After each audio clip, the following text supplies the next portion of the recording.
নমস্কাৰ ৰাইজসকল।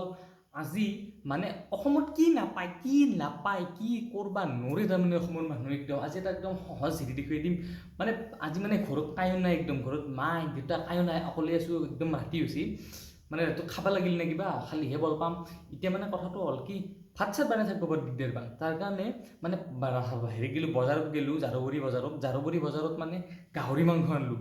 এতিয়া গাহৰিৰ লগত আৰু ভাত বনালে হয়, মই পানীয়া হ'ব মানে পায়স হৈ যাব, নহ'লে মানে তল দহি যাব, মানে গম নাপাওঁ, আন্দাজ নাজানো আৰু। এতিয়া ভাবলোঁ মানে এটা বেলেগ বস্তু দেখা পালোঁ এখন দোকান, কি জানে, ৰুটি, পেকিং ৰুটি। ৰুটিনো পেকিং কৰে না, কৰে এইটো চাই লওক, ব্ৰেণ্ডটো লিখা আছে।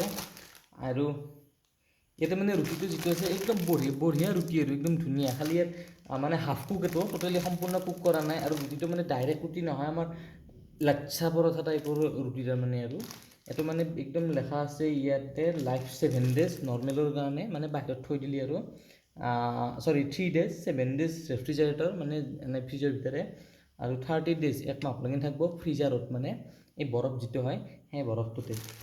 খাইছা আৰু কেনে লাগি আছে।